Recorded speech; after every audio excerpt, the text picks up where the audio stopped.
सुप्रभात प्यारे बच्चों। आज हम भाषा और व्याकरण के बारे में पढ़ेंगे। तो किसके बारे में? भाषा और व्याकरण। भाषा क्या है? भाषा भावों तथा विचारों के आदान प्रदान का माध्यम है। क्या है? भाषा भावों तथा विचारों के आदान प्रदान का माध्यम है।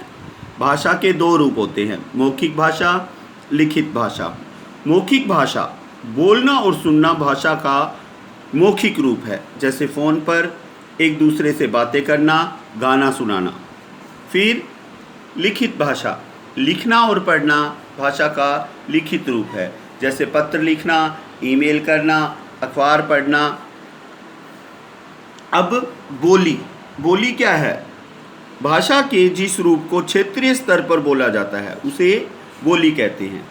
जैसे उत्तर प्रदेश के क्षेत्र में बुंदेलखंड में बोली जाने वाली बोली बुंदेलखंडी है। इसके अलावा भोजपुरी, मैथिली, छत्तीसगढ़ी, राजस्थानी आदि बोलियां अपने अपने क्षेत्रों में बोली जाती है।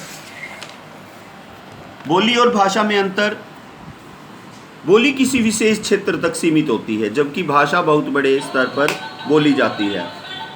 बोली और भाषा में अंतर। बोली भाषा का क्षेत्रीय रूप होती है, जबकि भाषा बहुत बड़े स्तर पर बोली जाती है। बोली का साहित्य मौखिक तथा भाषा का साहित्य लिखित होता है। अतः हम कह सकते हैं कि बोली भाषा का क्षेत्रीय रूप है। लिपि भाषा के लिखने के ढंग को या विधि को लिपि कहते हैं। प्रत्येक भाषा को लिखने के लिए जिन सांकेतिक चिन्हों का प्रयोग किया जाता है उन्हें भी लिपि कहा जाता है। व्याकरण क्या है? भाषा के शुद्ध रूप की जानकारी देने वाला शास्त्र ही व्याकरण कहलाता है। तो आज हमने सीखा भाषा क्या है? विचारों के आदान प्रदान करने का साधन।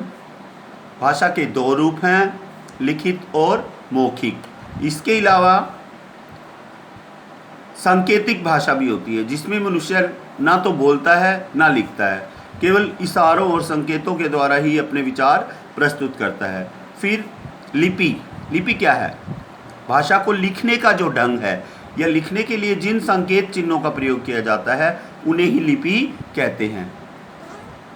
व्याकरण